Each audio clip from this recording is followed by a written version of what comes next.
Mon Dieu, comme vous êtes français!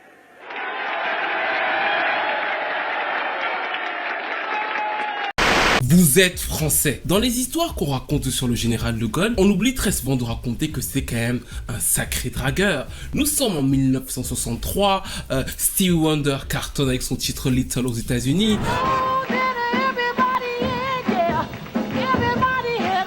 Claude François de son côté en France enchaîne les succès avec des reprises comme Belle, belle, belle, encore une fois, de la séduction. Belle, belle, belle comme le jour.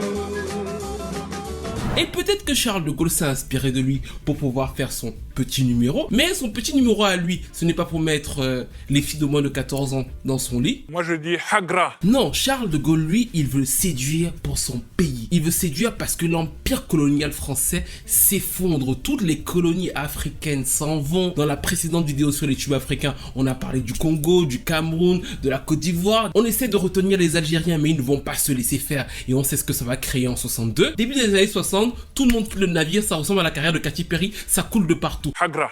Donc le truc ne marche plus et en plus ça fait comme de la contamination. Et là il y a des anciennes colonies devenues des départements français qui posent problème.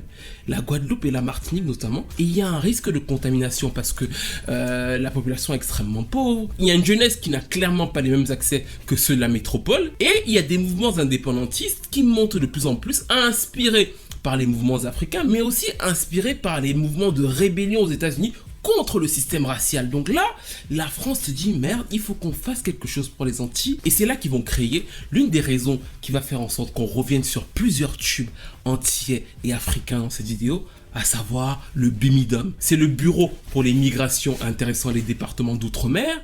Et en fait, en gros, le but est de proposer à des populations antillaises, notamment à des jeunes, de venir en Occident, de leur permettre de venir plus facilement en métropole pour s'installer en leur disant qu'ils auront de meilleurs jobs et de meilleures formations qu'en Guadeloupe. Ça va créer l'un des plus gros mouvements migratoires de l'histoire de la France, parce qu'il y a quand même 160 000 personnes qui quittent ces îles-là pour aller ailleurs. Et en fait, c'est vraiment conséquent parce que ce ne sont pas des grandes îles et ce sont très souvent des jeunes.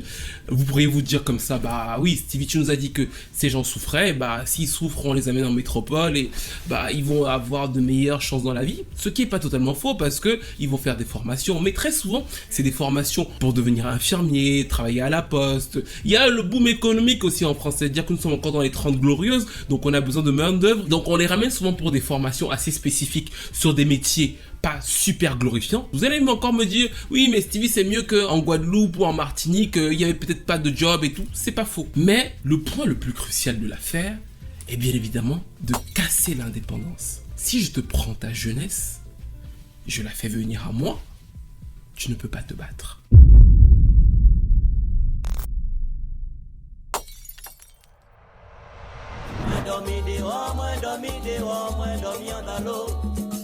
Papy Charlie à ce moment-là, il est peut-être un peu vieillot, mais il n'est pas encore totalement fou, il connaît ses méthodes. Il a vu comment ça s'est passé ailleurs, comment les jeunesses ont sauté sur eux là pour les mettre à la porte. Il se dit, là on va récupérer tout ça, on va leur proposer des petits jobs par-ci par-là. Et ça va donner lieu au troisième point, qui est encore un point colonial très connu, la division. Mais du coup, nous sommes dans les années 60, musicalement, ça vibre de partout. Il y a des évolutions, des révolutions musicales un peu partout. La salsa, le cha-cha, l'avènement de la soul, le retour du jazz. Musicalement, il y a une véritable effervescence. Et plusieurs groupes, dont issus de la Martinique, de la Guadeloupe, vont commencer à se faire voir dans ce sens. Ils vont chanter en créole et ils vont défendre leur identité et les différents problèmes qu'ils rencontrent. Dans ces groupes-là, on va retrouver des groupes comme les Vikings de la Guadeloupe, dans lesquels il va y avoir Pierre Décimus et Tania Saint-Val. Ils vont reprendre à leur compte l'imagerie des mouvements Black Panther sur les pochettes et ils vont mettre en avant le ressenti des Antillais, leur vrai vécu, comme dans des titres comme Canopé Fait,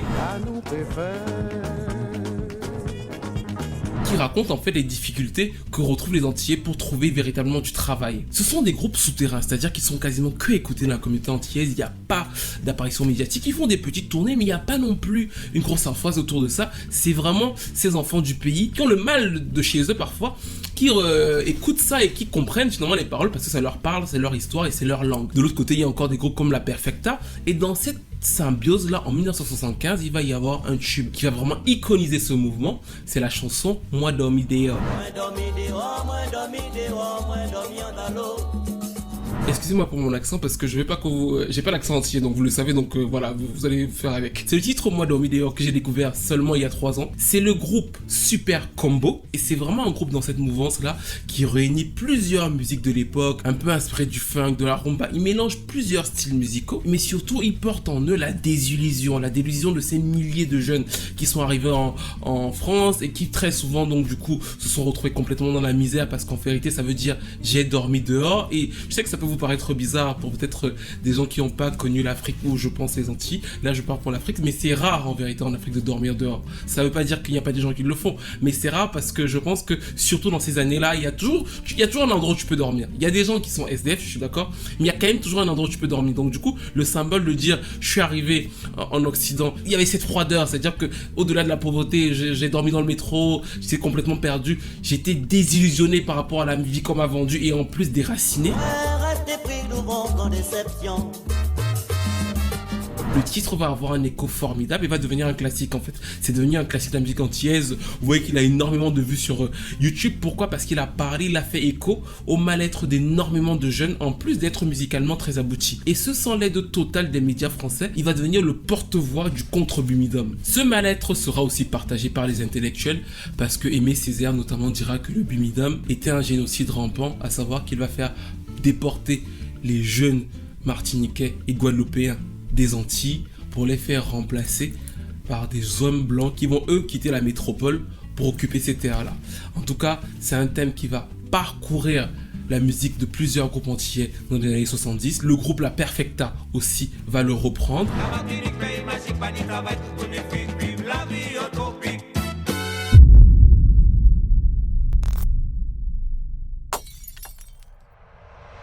Après l'effort vient le réconfort.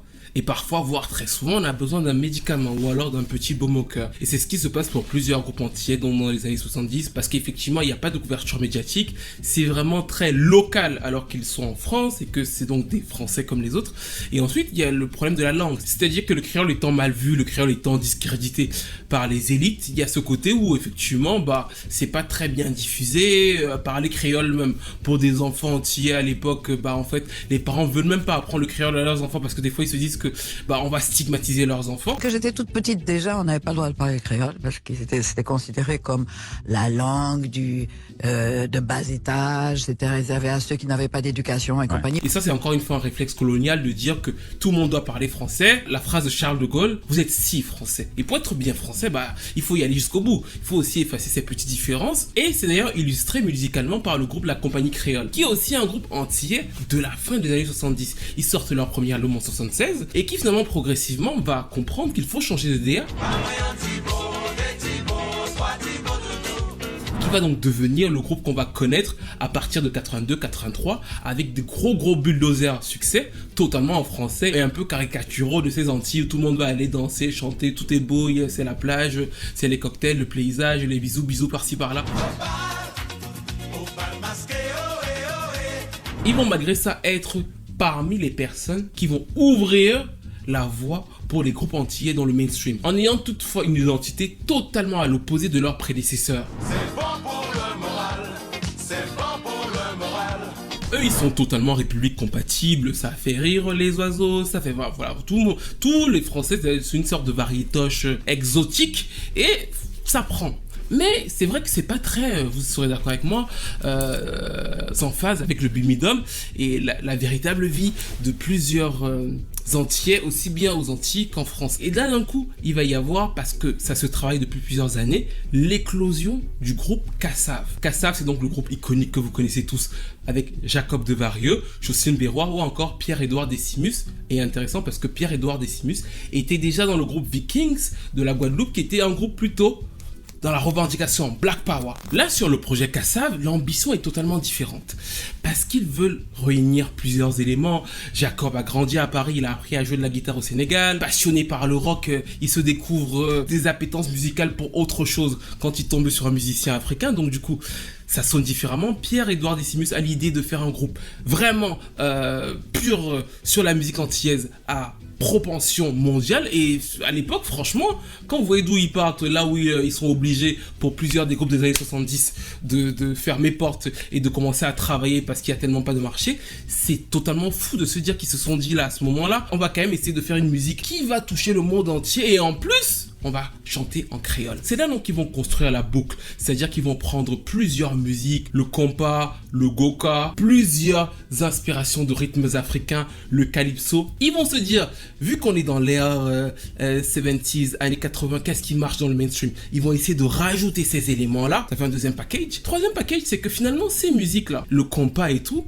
sont des musiques qui viennent du merengue. Le merengue est une musique elle-même transportée aux Antilles par les anciens esclaves africains. Donc du coup, cette boucle-là qu'ils reprennent avec la musique africaine revient dans ce qui va devenir le zouk. Parce qu'à la base, le zouk, ce sont juste les soirées dansantes où tu pars draguer. Et il y a tellement de zouk, donc de la musique principalement de Kassav qui sont diffusées dans ces soirées-là, que leur musique va porter le nom des soirées. Et en 84, donc, ils vont totalement exploser à la face du monde avec notamment le fameux titre. Zouk là, c'est le médicament. C'est le médicament. Zouk là, c'est le médicament. Attends, je vais recommencer. Zouk là, c'est le médicament Nouni. Zouk là, c'est le médicament Nouni. Zouk là, c'est le médicament Nouni. Qu'est-ce que vous faites pour prétendre qu'il n'y a pas de problème? Qu'est-ce que vous faites pour tenir bon? Les gens en pain, pas qu'à comprendre, zouk là, qu'on sait pas ni problème. Le titre est un hit mondial. Et en réalité, vous pourriez vous dire, parce que la France a poussé de fou, mais pas vraiment. C'est-à-dire qu'il y a quelque chose qui se passe en France, mais c'est toujours très difficile en France. Pour la simple bonne raison que même si la compagnie créole est passée, la compagnie créole chante en français. Kassav, ça reste en créole. C'est certes dansant et novateur, mais ça prend quand même du temps avant de totalement exploser, même s'il y a un attrait, parce qu'effectivement, c'est dansant. Le truc qui se passe avec ce titre qui sera en 84, c'est qu'il va complètement dépasser les frontières antillaises, les frontières françaises, pour être surjoué en Afrique, pour être surjoué en Amérique latine, parce que c'est novateur et que les gens veulent aussi savoir ce que c'est que le zouk, ils veulent danser le zouk, parce qu'en fait, c'est importé aussi avec une danse, donc les gens découvrent toute une culture en fait. En Amérique latine, il va y avoir toute une frenzy autour du zouk. Il y a un chanteur d'ailleurs dominicain, Wilfrido Vargas, qui l'année d'après va complètement exploser, va avoir un immense tube en faisant juste une reprise de cette chanson-là en espagnol, qui va s'appeler La Medicina.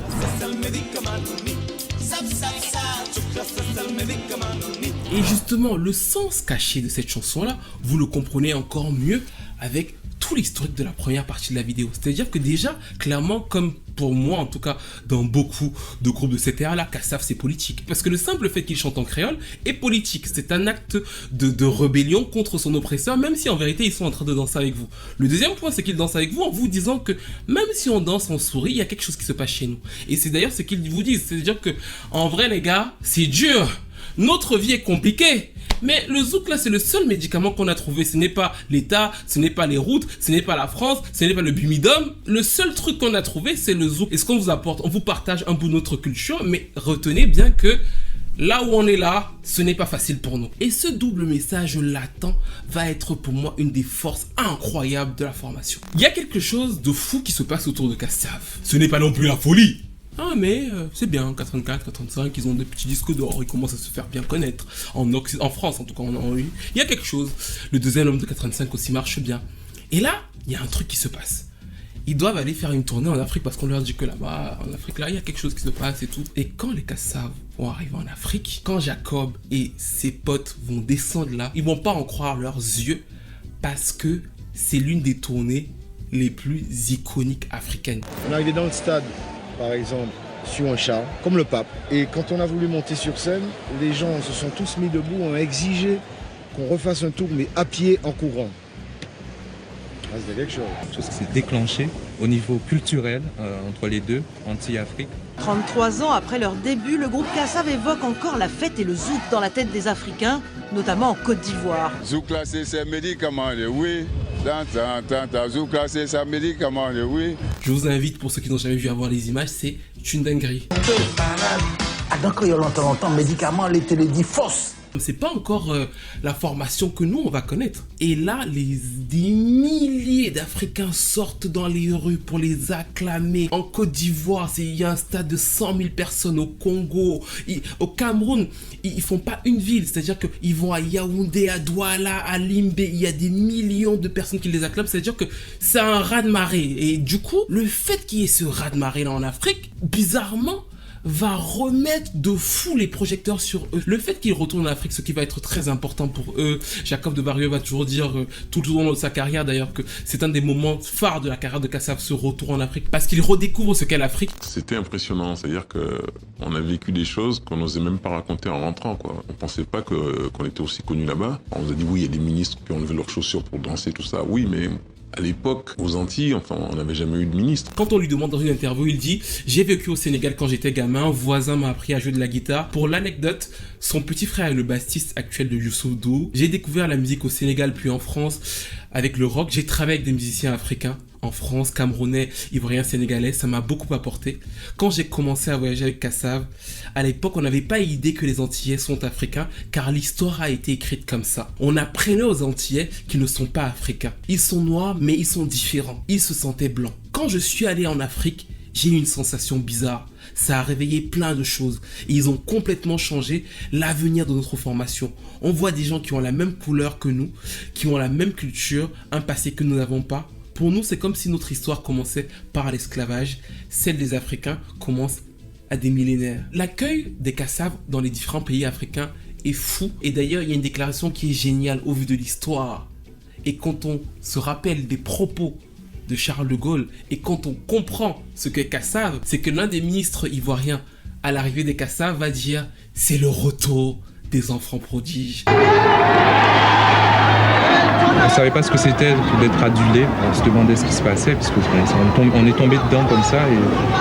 Et aussi, on a découvert un pays qui pour nous faisait partie de carte postale. Et en étant imprégné un peu de cette atmosphère, il y avait quelque chose de magique. Et à partir de ce moment-là, il y a quelque chose qui s'est déclenché. Au niveau culturel, entre les deux, Antilles-Afrique. Oui, je sais, je pleure pour des bêtises. Attends, je suis vraiment stupide. Et donc, dans la carrière des Kassav, il y a l'impact médiatique énorme que va avoir cette tournée africaine qui va jouer, parce que d'un coup on va se dire il y a vraiment quelque chose, notamment même les médias en France. Et d'ailleurs quand ils vont revenir à partir de là, 87, 88, 90, ils vont quasiment avoir que des disques de platine, que des disques d'or, que des disques de diamant. C'est à dire qu'il va y avoir une iconisation de leur personnage qui va leur permettre de continuer à proposer leur musique à un nouveau public et de continuer à avoir un rayonnement qui est assez paradoxal si vous y pensez, parce que finalement, et c'est souvent ça que les gens disent, mais comment je comprends en vérité quand les gens disent que oui, Kassav est le groupe le plus exporté, le groupe le plus connu dans le monde français, et il est pas respecté comme tel en France. Moi en vérité je comprends la frustration de ça, mais ça ne me dérange pas, parce que je comprends pourquoi il ne l'est pas en vérité. Mais paradoxalement, c'est aussi pour ces raisons-là, si vous y pensez, qu'il a autant touché les... Si ça avait été un groupe juste adoubé dans leur époque par la France et tout, ils n'auraient pas touché autant les cœurs des latinos, des machins. C'est parce qu'ils ont réussi à sortir de l'écosystème français, de se dire on va parler créole, on va être comme on veut être, que finalement ils ont tellement dépassé la France que la France s'est retrouvée derrière eux en fait. Et c'est pour ça en fait finalement que c'est aussi fort. Et c'est aussi pour ça que dans leur carrière, il y a toujours assumé ce lien avec leurs racines africaines, parce que ça a été un bonheur pour eux de les retrouver, mais aussi assumer le fait d'avoir très souvent des discours pointant la situation des Antillais, même si on en rigole. Et troisième partie, le créole, qui est en fait une manifestation, encore une fois, surtout à leur époque, d'indépendance. Il y a eu toutes les périodes de rébellion où on a décidé que quand même on avait une culture et que cette culture était menée par une langue. Là, cette langue, c'est le créole. Quand on a choisi justement de chanter en créole et uniquement en créole, c'était pour nous essentiel en fait de redonner à cette langue sa beauté, sa noblesse, et puis qu'elle fasse partie de toutes les autres langues. Et d'ailleurs, à propos des textes de Kassav, Jacob de Barrieux dira, dans nos textes, on dénonce la façon dont l'agriculture a été traitée dans nos îles, la façon dont on exploite la terre alors qu'elle est rare. C'est tout petit. Les Antillais ont vendu leur terre à Tire-Larago pour une bouchée de pain pour avoir de l'argent. Ils ne pensaient pas à leurs enfants qui sont arrivés derrière incapable d'acheter un morceau de terrain parce que trop cher à cause de la spéculation. Quand on traduit nos chansons telles quelles, il y a plein de messages. On est là pour faire danser les gens, un comique est là pour faire rire les gens, mais quand on rit, après on se dit « Ah, c'est pas bête ce qu'il dit ». Ça a toujours été politique.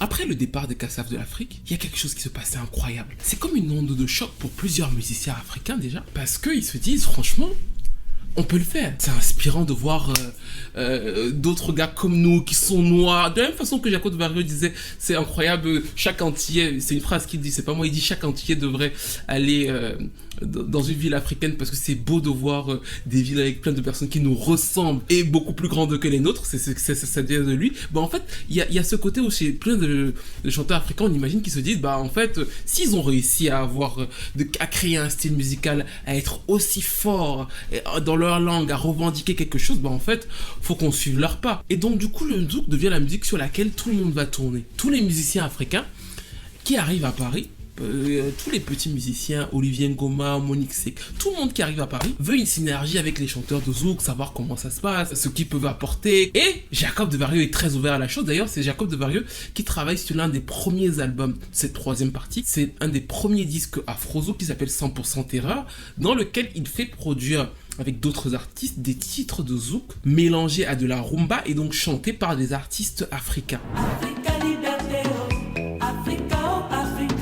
Cette synergie-là est tout de suite captée par une chanteuse iconique ivoirienne qui s'appelle Monique Seka. Monique Seka est une chanteuse que ma mère aimait beaucoup et que j'imagine que beaucoup de mamans qui nous regardent là doivent aimer. D'ailleurs, on est à la moitié de la vidéo là. J'ai oublié de vous rappeler que il faut que vous likiez, que vous partagiez, que je sais que vous oubliez à chaque fois. Mais vous savez que c'est important de le faire, de liker, parce que quand vous likez, l'algorithme propose à d'autres personnes. Quand vous partagez, n'hésitez pas à le faire pendant que vous partagez le lien à toutes vos tantines de WhatsApp parce que c'est leur moment, c'est le moment qu'elles vont kiffer. En 88, donc du coup, Monique Seka, qui a déjà sorti son premier album en 85, dès qu'elle a écouté le premier album de Kassav,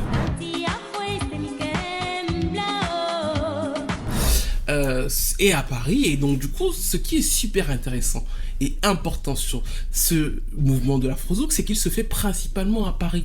Alors on aurait pu se dire que c'est que les musiciens africains qui ont entendu le zouk en Afrique qui ont voulu le faire. Non, en fait la plupart d'entre eux sont venus à Paris pour rencontrer les gars qui ont fait du zouk en leur disant les gars, on veut travailler avec vous. Et donc du coup les gars leur ont dit il n'y a pas de souci. Et c'est comme ça donc que Monique Seka écrit par exemple ce titre qui s'appelle Missoua. Et la particularité de l'afro-zouk et la richesse de cette musique-là, c'est qu'en fait, dans chacun des artistes qui va prendre l'afro-zouk, on va retrouver des sonorités propres au pays même. Du coup, comme elle est ivoirienne, on le retrouve dans la manière dont la chanson est structurée. Ça va être un immense hit, c'est un de ses plus gros classiques. L'album va vraiment donner un vent d'air frais et balancer cette mouvance de ce qu'on appelle l'afro-zouk. Et ce qui est super intéressant et que les gens ne savent pas forcément, c'est que dans les chœurs, on retrouve une chanteuse de zouk. Enfin, en tout cas, c'est ma préférée, vous le savez pour ceux qui ne le savent, Edith Lefel. Et ça va être l'une des beautés, l'une des richesses de ce mouvement-là. Le zouk est déjà un mélange de plusieurs musiques, comme on l'a vu, dont des musiques africaines. Le fait de le ramener maintenant en Afrique a créé un mouvement. Ce mouvement va se redispatcher dans plusieurs pays africains avec maintenant des particularités. On va donc retrouver Monique Seka, Maté qui a d'ailleurs connu un regain de succès récemment. Fodé Barro en Guinée qui a toujours assumé le fait de renier ses origines guinéennes et le zouk.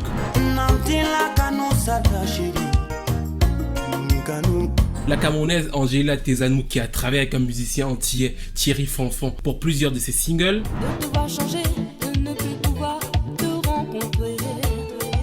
Et c'est marrant parce que le Cameroun est un cas très particulier de la musique africaine, c'est-à-dire que ça marche très rarement de voir des Camerounais faire de la copie de la musique mondiale et marcher. Et c'est une spécificité qui n'est pas banale. Mais toujours est-il que dans cette période-là, donc, de ce mouvement qu'on va appeler l'afro-zouk, il va y avoir un immense classique. C'est bien sûr Olivier Ngoma, le chanteur gabonais, qui en 90 va sortir son album Bané, lancé par le titre Bané. Mais le titre principal de cette partie de la vidéo, vous le connaissez très bien. Je vais vous mettre un petit extrait parce que je sais que quand je vais mettre l'extrait, vous allez chanter et vous allez chanter tous en français. tous envie de chanter Matthew Stone parce que c'est ce que vous connaissez. La plupart d'entre vous, en tout cas, vous connaissez certainement cet air-là. Et ça va être extrêmement marquant parce que ça va être un succès énorme en Afrique centrale. C'est vraiment des chansons, j'imagine que si vous avez des parents de cette région-là, ils les connaissent assurément. Et il va donc avoir le côté classique, c'est-à-dire que cet album de Olivier Ngoma va devenir un classique de la musique zouk, un classique de la musique afro-zouk, et vraiment avoir le côté de, je reprends le zouk qui est déjà une musique qui réunit plusieurs influences africaines et je le réintègre dans une histoire de l'Afrique centrale. Et tout ça avec l'aval des Kassav et de Jacob Desvarieux qui ont toujours été très supportifs de ces mouvements-là.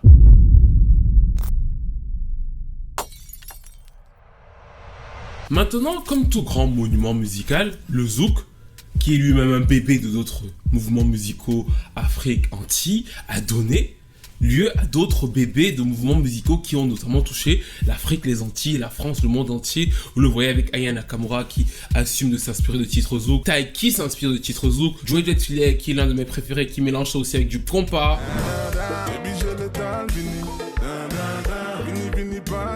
C'est-à-dire que la scène est extrêmement riche musicalement, les styles s'entremêlent, les rivières se rejoignent et repartent et ce genre de choses. Et il commence quand même à y avoir une petite musique. C'est vrai que dans l'euphorie actuelle, on voit moins d'artistes antillais qui pètent avec cette musique que d'autres artistes, notamment des artistes africains.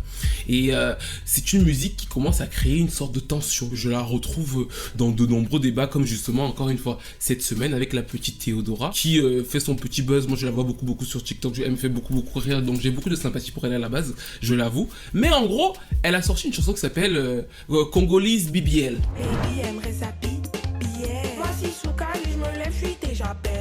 Congolese BBL reprend du bouillon. Le bouillon est une musique d'origine antillaise, notamment de la Dominique, qui pète de plus en plus. Il y a pas mal de médias mainstream qui en parlent. Et là, d'un coup, effectivement, quand Théodora est rentrée en radio, notamment donc sur Skyrock, une radio, grosse radio urbaine nationale, on a vu sur Twitter une montée de boucliers expliquant qu'effectivement, Théodora avait en gros le Congolese privilege. C'est-à-dire que Théodora étant une africaine, elle a pu percer, alors qu'effectivement, il y avait pas mal de tweets qui d'ailleurs nommaient Théodora en tant que la congolaise. Elle a percé parce qu'elle est congolaise. Les artistes antillaises qui font du zouk depuis plusieurs années, notamment le groupe Olidje, en fait elles n'ont pas percé parce qu'elles sont antillaises. Et effectivement elles ont connu un certain buzz il y a quelques années avec des titres comme Bandit. Et en vérité, il y a deux problèmes dans cette histoire. Il y a le manque de visibilité des artistes antillais qui font une certaine musique à l'international, par rapport au fait que cette musique refaite ou alors inspirée par d'autres artistes prennent plus. Et on fait une liaison en se disant que en fait c'est eux qui volent. La preuve en est que Théodora a dû aller sur Twitter et franchement moi j'ai trouvé ça très gênant. Pas pour elle mais le fait qu'on le force à le faire, à résumer comment elle aimait le bouillon, comment elle a vraiment été à la Réunion, comment effectivement c'est une musique qui l'a toujours inspirée et comment elle a toujours donné les honneurs aux artistes de bouillon pour reconnaître donc du coup comme certains l'accusaient qu'elle n'était pas une appropriatrice culturelle. Maintenant quand ça se passe ainsi, ces personnes-là pour moi sont couvertes par ce que j'appellerais les contrenoms. Et en fait je tiens à dire ici que la xénophobie est bien placée des deux côtés du clan. Sauf que dans ce cas précis, ayant une problématique de fond, il y a plein de personnes qui vont vous dire oui mais vous pointez la xénophobie. Et ça, franchement, ça m'agace de fou parce que vous voulez couvrir le problème. C'est l'inverse. C'est parce qu'il y a un déversement incroyable de propos xénophobes que, effectivement, le problème devient un problème de xénophobie. La preuve, l'artiste doit se justifier de ne pas être une appropriatrice culturelle. Ça veut bien dire qu'on l'attaque sur ses origines. Et ça, c'est à différencier du fait qu'il puisse y avoir, effectivement, un problème des artistes entiers qui ont du mal à percer avec leur propre musique pendant que d'autres artistes peuvent plus facilement percer avec ça. C'est-à-dire que pour moi, les deux problèmes ne sont pas liés. Et la liaison ne vient pas de moi. La liaison vient des personnes qui attaquent directement une artiste comme Théodora pour dire que comme tu es congolaise, en fait, tu bénéficies de quelque chose dont on ne bénéficie pas. Maintenant, ce que j'ai fait, si certains me suivent sur les réseaux, c'est de dire qu'effectivement, ce n'est pas le même produit. Théodora s'inspire clairement Olidje et elle écoute ça, mais factuellement ce n'est pas le même produit. Pourquoi? Parce que faisons une analyse musicale si vous voulez. Écoutons les couplets de Théodora, réécoutons.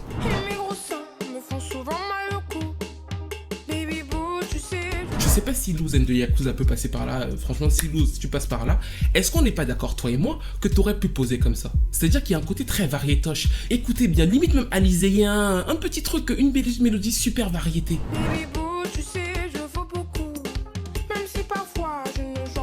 Le clip est très clinquant, très à la mode. Et je ne dis pas ici que ce n'est que ça. Je dis que en plus du fait qu'elle a bénéficié d'un buzz de TikTok, on voit qu'elle est déjà micelée pour être un produit super calqué, super accessible pour le très grand public. Ce qui n'est pas le cas des Olydje, mais ça ne veut pas dire que les Olydje sont de moins bonnes artistes. Ça veut simplement dire que quand vous regardez le clip de Olydje et qu'elles disent NSI, en fait, c'est cohérent avec leur cible principale et ça n'est pas une surprise de voir que sur la même période d'exploitation, à savoir 1 mois ou 2, les Olydje n'avaient pas fait le même nombre de streams que Théodora. Ce qui va permettre à Théodora de toucher une large audience parisienne qui n'aurait pas écouté du bouillon parce que c'est beaucoup plus acidulé pour eux. Et selon moi, exactement ce qui permet aux Olydje d'être ce qu'elles sont pour leur audience en fait. Et c'est pour ça que j'avais pris l'exemple d'Erykah Badu, à savoir le précurseur malheureux face à la valeur mainstream heureuse. Et souvent, elle le dit que le précurseur va mourir pour son art et le gars qui va récupérer en mainstream, et elle cite Michael Jackson parmi ces artistes-là, va devenir une superstar. Quand vous regardez par exemple le clip de Olydje, c'est moins mainstream dans la manière dont c'est fait et c'est exactement pour ça qu'elle touche une base en fait.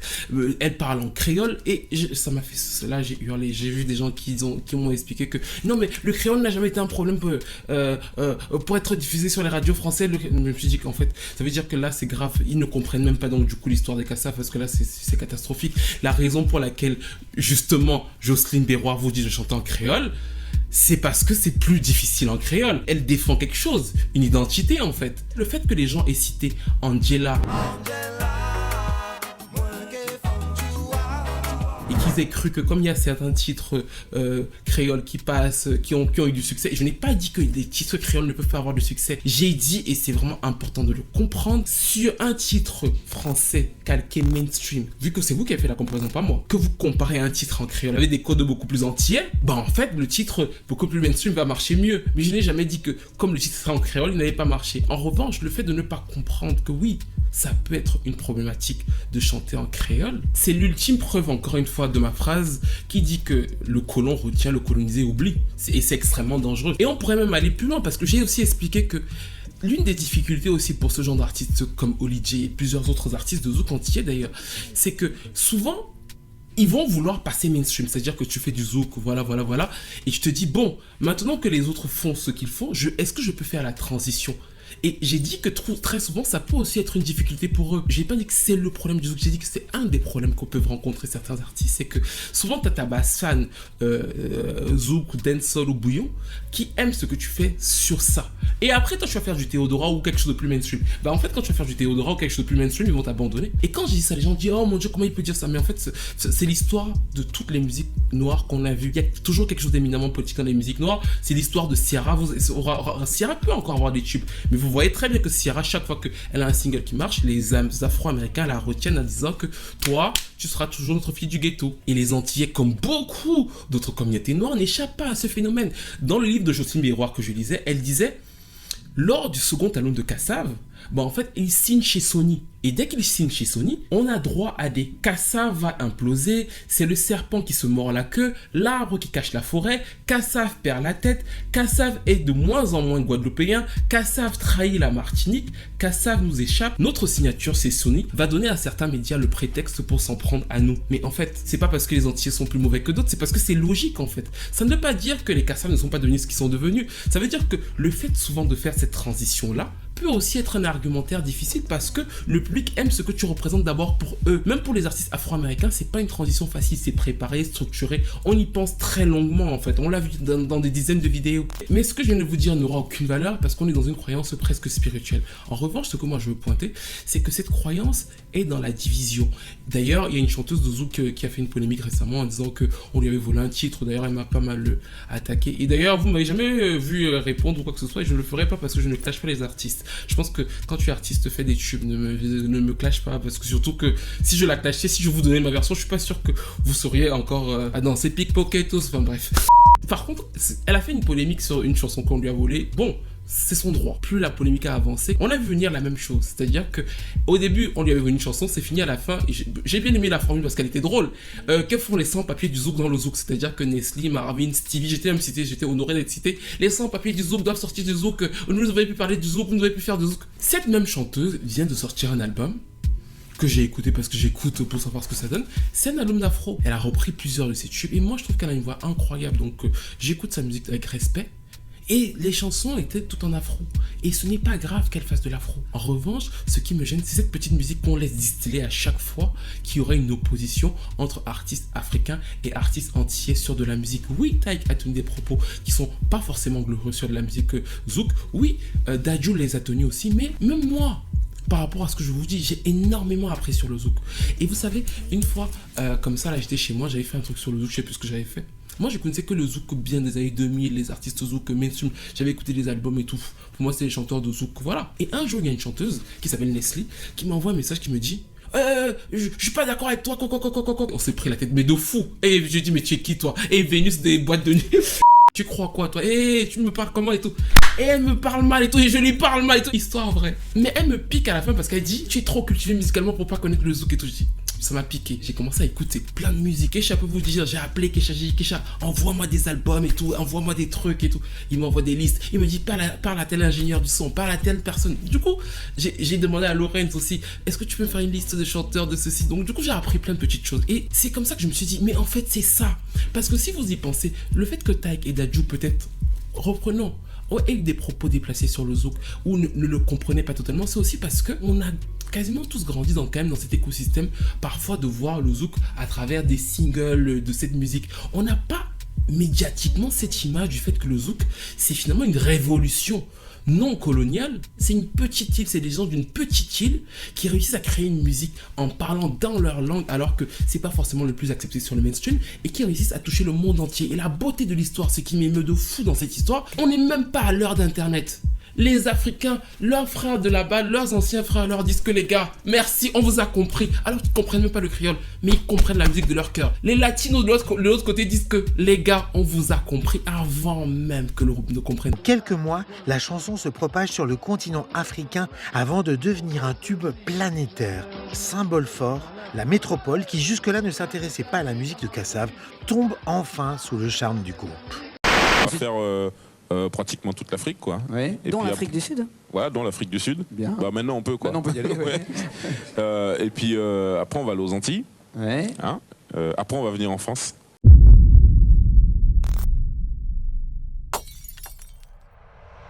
Vos histoires sur les réseaux sociaux sont complètement ridicules. C'est-à-dire que, et c'est ce que je dis encore une fois toujours à ma petite sœur, l'ancien colon retient, c'est pour ça qu'il garde tout dans les musées, il retient tout. Et c'est l'ancien colonisé qui ne se souvient pas de son histoire et qui ne veut pas s'en souvenir. Et c'est pour ça qu'il reproduit toujours les mêmes erreurs. Et je veux bien, moi, qu'on parle du problème des artistes entiers dans l'accès au mainstream, mais il est totalement à éloigner du problème des artistes africains.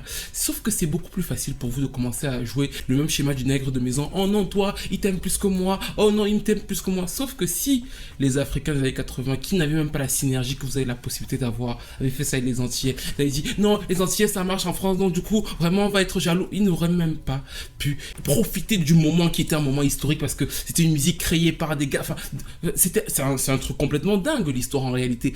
Donc ils n'auraient pas pu vivre ce moment-là et en plus le relayer parce que le fait que les artistes aient collaboré ensemble, on n'aurait pas eu à avoir cette synergie qui fait en sorte que c'est cette musique qu'on continue d'écouter aujourd'hui en fait. C'est-à-dire que il faut commencer à prendre la hauteur. Je ne pense vraiment pas. C'est comme si on me disait que, et c'est pas parce que je suis africain, je ne pense pas. J'ai travaillé pour France Info, pour Public Sénat, pour Arte, pour plusieurs gros médias en France avant Music Friends d'ailleurs. Mais non, je ne pense pas que dans les médias on va forcément dire que il est entier, il est congolais, donc du coup je préfère le congolais. Je pense pas que ça se joue sur ça, notamment dans la musique. C'est comme quand les artistes de variété commençaient à dire que oui, mais on aime plus les rappeurs comme les artistes de variété en France. C'est un mensonge et honté en fait. Ils le savent très bien au fond d'eux. C'est juste parce que les streams ça fonctionne que là on a les rappeurs qui sont mis en avant. Mais je préfère vous dire que d'ici 5 à 6 ans, les rappeurs seront beaucoup moins mis en avant. Et je vais même vous dire encore pire, la plupart des médias rap auxquels vous serez abonnés vont devenir des médias généralistes. Les médias, les festivals, vous penserez à moi, seront des festivals généralistes. C'est obligé en fait. D'ailleurs, s'ils ne le font pas, pour la plupart d'entre eux, ce sera une erreur de marketing.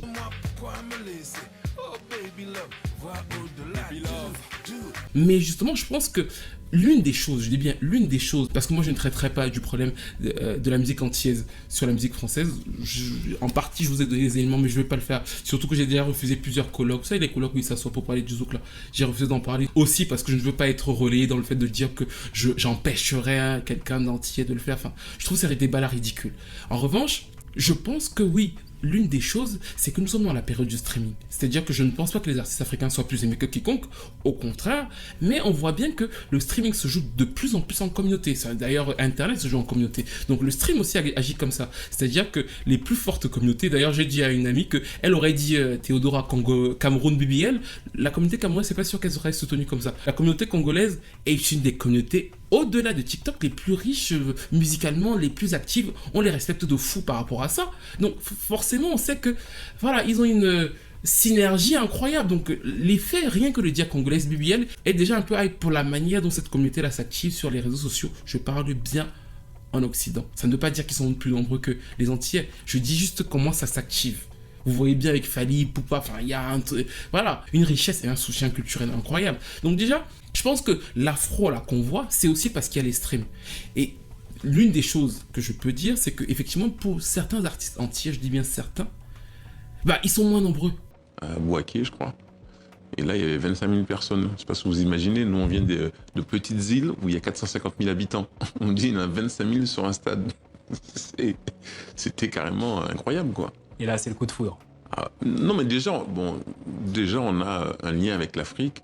Alors, c'est vrai que vu des Antilles, ça n'a pas toujours été comme ça, parce qu'il y a eu beaucoup de désinformation, beaucoup de choses, mais on doit tout à l'Afrique. On doit exister déjà, hein. Il suffit de voir. Bon. Et puis, la musique qu'on fait, c'est quand même... C'est tout ce qui est arrivé avec tous les déportés, enfin, bon, pendant l'esclavage.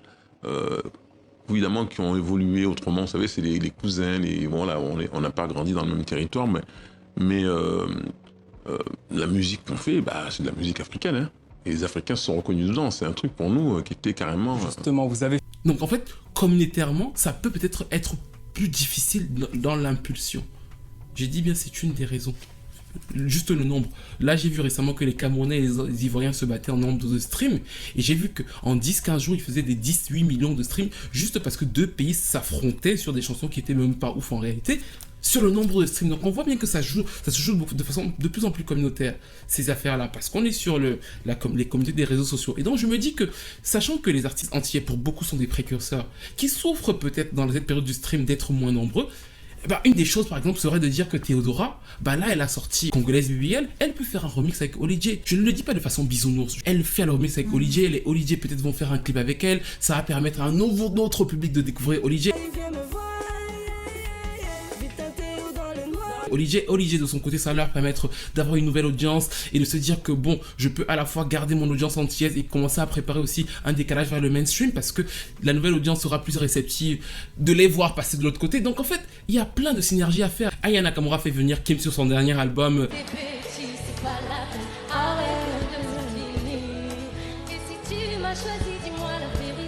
Quand je dis ça, c'est pas pour dire que oui, on fait de l'aumône à des artistes antillais, pas du tout. C'est une façon de vous rappeler qu'on est dans le même bateau et qu'on n'est jamais beaucoup plus fort, comme vous le montre l'histoire du zouk que vous écoutez donc aujourd'hui, que quand on est réunis et que quand on peut faire synergie en fait. L'une des choses qui pour moi manque à ça, c'est qu'on ne connaît pas notre histoire. La plupart d'entre nous, on ne connaît pas notre histoire, on ne connaît pas d'où on vient, comment c'est arrivé, donc de fait, on est toujours là en train de se battre pour les petites causes. Mais finalement, quand on voit le grand panier, on peut se dire que oui, les Antillais ne sont pas des Africains, ils ont des spécificités, mais ce qui nous rassemble est beaucoup plus fort que ce qui nous divise.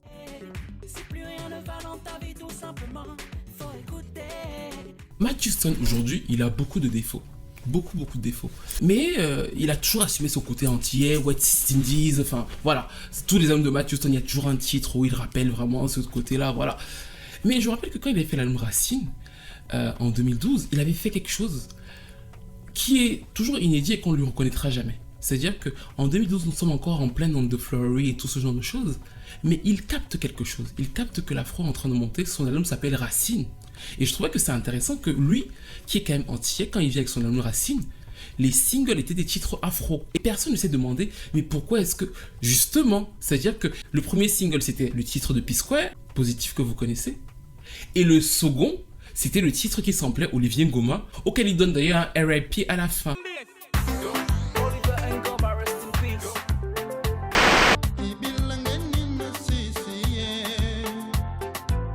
Arrêtez d'attendre de l'amour, de l'affection de personnes qui vous en donneront pas. Ou alors qui vous en donneront de façon diluée, c'est quelque chose d'hyper toxique.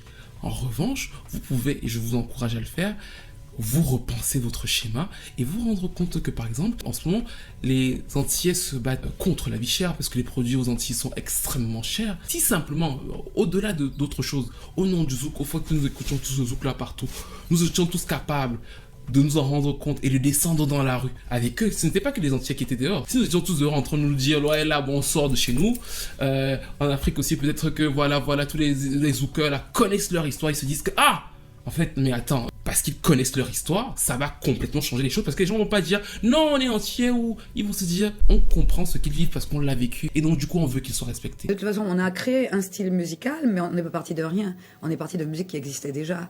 Donc tout le background musical que nous avons en tout cas chez nous, nous l'avons revisité nous Kassav. Si nous étions capables de nous voir comme ça, on se souviendrait par exemple que le musée du zouk est en Angola. Et c'est la beauté de l'histoire en fait. C'est la beauté de la musique comme je l'aime. C'est-à-dire que le fait que le musée du zouk soit en Angola, ça peut être cruel. Parce que dans un sens, on aurait dû se dire qu'il aurait dû être. Mais parce que qu'il aurait dû être. Non, pas à Pointe-à-Pitre, non. Il aurait dû être à Paris. Et c'est la perfidie de l'histoire. En vérité, le musée du zouk aurait dû être à Paris. Mais ça, c'est peut-être pour un autre débat. En revanche, s'il se trouve en Angola, c'est les Angolais qui chaque jour compilent tous les grands albums de zouk et tout. Et c'est la beauté de la chose, c'est-à-dire que c'est eux qui conservent la maison mère. Luis Paolo et Olivier ont rassemblé plus de 10 000 albums dans ce lieu unique au monde, inauguré en 2012. J'ai créé la maison du zouk en Angola parce qu'il y avait peu d'informations concernant qui fait le zouk. Et aussi pour qu'on puisse comprendre que le zouk a une grande force et un style de matrice africaine. Et c'est pour ça que je vous exhorte donc à être un peu patient les uns avec les autres, à être un peu moins intransigeant. Oui, on peut faire des erreurs, certains ont pu dire des choses. C'est le moment pour vous de créer des synergies, de voir plus d'artistes entiers africains travailler entre eux. Pas par pitié ou je sais pas trop quoi, mais parce que dans l'air là, peut-être que là effectivement, la synergie permettra à plus de précurseurs entiers. C'est un élément que je donne. D'être plus mis en lumière et de leur permettre de faire la transition plus facilement. C'est aussi un des moyens de se soutenir dans cette période-là. De la même façon que les Kassav n'avaient aucun problème à aller booster tous les artistes afro-zouk. Voilà, on a l'internet, on a les moyens de le faire. Même moi, je compte me remettre en cause sur mon contenu, sur la façon de se dire que peut-être que des fois, je peux lancer 2-3 trucs sur des artistes antillais, continuer à me cultiver parce que je me dis que eux ils ont réussi à faire quelque chose que nous on n'est pas capable de faire alors qu'on se parle tous les jours. Soyez plus doux les uns avec les autres. Ça ne va pas vous faire du mal. On vous a déjà suffisamment fait de mal dans ce monde pour que vous preniez autant de plaisir à en faire à des gens qui pour la plupart partagent exactement vos souffrances. Bonjour, je m'appelle Jacob Desvarieux. Je suis parti du groupe Kassav et avec eux on a inventé le zouk. Bref, nous arrivons à la fin de cette analyse qui était assez longue. Et donc, à la fin de cette vidéo, je suis pas sûr que vous aurez tous à la fin, mais j'espère quand même qu'il y aura un maximum d'entre vous. Vous savez que je parle beaucoup, donc mes vidéos sont assez longues. À la base, c'était un ground zero, mais bon, je me suis dit que j'allais au moins faire cette partie sur le zouk dans cette vidéo aussi, parce que ça fait quand même longtemps que je lis des livres, voilà. Et il y a 3 ans exactement, Jacob Desvarieux est décédé. Et dans cette période-là, j'avais encore eu, vous savez que j'ai toujours des sauces, donc c'était une de mes sauces, grosse sauce là. Parce que je crois que c'était une semaine après.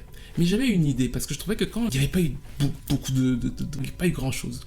Pour ce que les Kassav sont musicalement, vous les avez pas beaucoup soutenus. J'avais regardé le top album la semaine d'après, j'ai vu que on a eu un petit pic. Et après ça a disparu. C'était une semaine médiatique et on est passé à autre chose.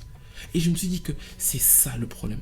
C'est que nous, on ne sait pas comment porter, retenir. Les Afro-Américains, ils ont ça. C'est-à-dire que Prince meurt, il va être, tous ses albums vont monter, il va être là pendant des mois. Les gens vont soutenir jusqu'au bout. J'ai vu que là, en ce moment, il faut la promouvoir le nouveau single de Luther Vandross qui est pourtant mort il y a 20 ans. Que beaucoup de gens ont l'impression que bon, on n'a que le sens de la fête et que, en fait, bon, on est complètement léger, etc. Et que dans nos musiques, c'est uniquement des musiques de fête. Non, on a des problèmes. Ils ont un truc avec la legacy qu'on n'a pas, nous, francophones en fait. C'est-à-dire qu'on est vraiment les colonisés qui ont le moins de mémoire. Et c'est pour ça qu'à la fin de cette vidéo, je vais vous demander un petit service. Un petit service pour vous. Je ne vais pas demander quelque chose pour Kassav. Je ne vais pas vous demander quelque chose pour moi. Je veux demander quelque chose pour vous, pour que vous sachiez que vous existez, pour que vous sachiez que la musique que vous écoutez a de la mémoire, que vous avez de l'importance, que vous êtes signifiant en fait.